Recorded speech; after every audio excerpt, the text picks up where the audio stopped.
The snow fell hard that night, the kind of storm that silences everything, swallowing sound under heavy white blankets. In the small town of Red Creek, power lines flickered, street lights dimmed, and the roads vanished beneath the storm's rage. Inside a modest two-bedroom cabin on the edge of town, Ethan Cole, a single father in his late 30s, kept feeding logs into the wood stove. The fire hissed, crackled, and glowed against the dark. His 10-year-old daughter, Lily, sat cross-legged on the floor, wrapped in a quilt, sketching horses in her notebook. "Think school's closed tomorrow?"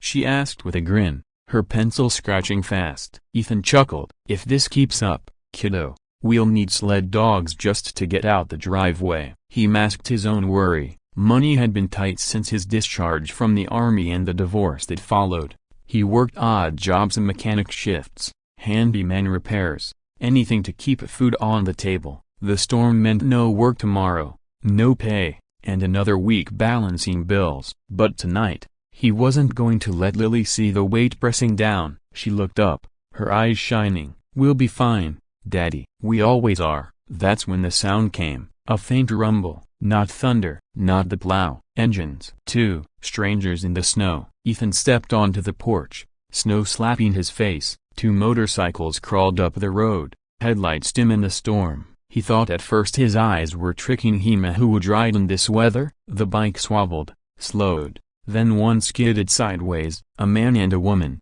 both dressed in leather cuts, scrambled to keep upright.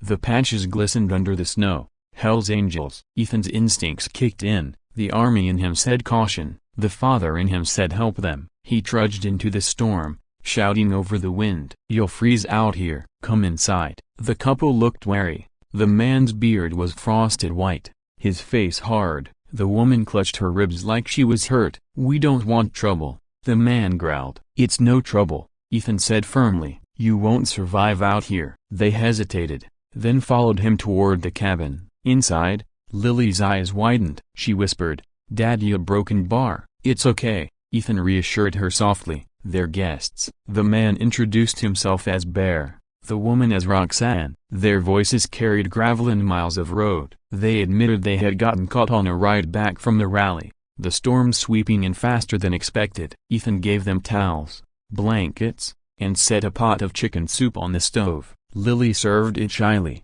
her small hands trembling as she placed bowls on the table. The bikers slurped, steam rising from their bowls. Roxanne's lips quivered as she said, "We broken bar. We didn't expect kindness." Ethan shrugged. "Storm doesn't care who you are. Everyone deserves a warm meal." Bear's eyes softened. For a moment, the cabin was quiet, just the crackle of fire and the sound of spoons scraping bowls. 3. Breaking walls. As the night stretched on, stories spilled. Ethan shared literally just that he was a mechanic, raising his daughter alone. He didn't talk about Afghanistan, or the scar running down his side, or the sleepless nights when he wondered if he was failing as a father.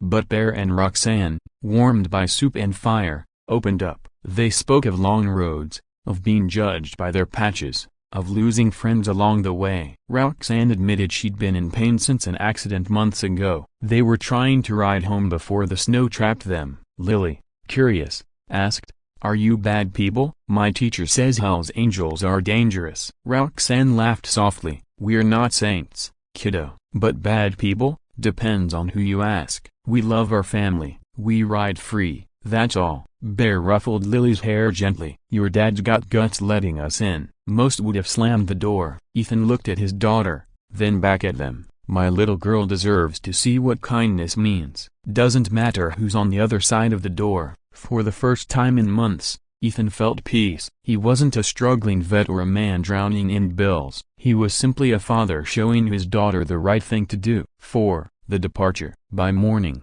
the storm had eased. The roads were still treacherous, but clear enough for the bikes. Ethan helped Bear check the engines, lending tools from his small shed. Roxanne hugged Lily before leaving, whispering, "You've got a good dad. Don't ever forget it." The roar of their engines faded into the cold horizon. Ethan figured he'd never see them again. Life returned to routine, work, bills, homework, nights by the stove. But something lingered, a quiet warmth, the kind that stays when you've done right without expecting anything in return. 5. The Roar of 108. A week later, on a crisp Saturday morning, Ethan and Lily were raking snow from the roof when a sound rolled through Red Creek. Engines, dozens, hundreds. The ground shook, birds scattered, neighbors peeked through curtains, murmuring with fear. Ethan froze. Lily clutched his sleeve. "Daddy, a broken bar, what is that?"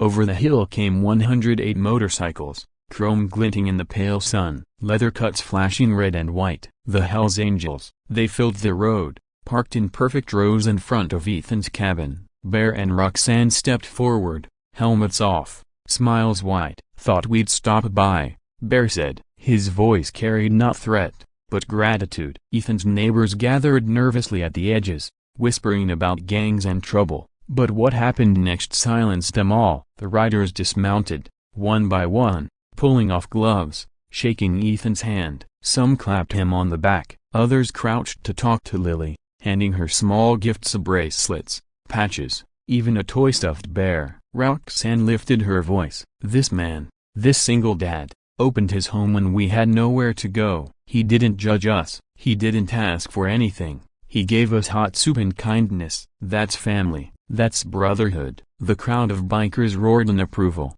engines revving in salute. The sound rattled windows, but it wasn't frightening, it was honor. Bear handed Ethan an envelope. Inside was a thick stack of bills of donations from every rider present. "We take care of our own," Bear said. "You didn't know it, brother, but that night you became family." Ethan's throat tightened. He looked down at Lily, her eyes wide with awe, and felt tears burn his eyes. 6. The climax. The town had never seen anything like the Hells Angels lined up to honor a struggling single dad. Neighbors who once avoided Ethan now saw him differently. They saw the man who'd been recognized by the most feared motorcycle club in the world, and not because of toughness, but because of compassion.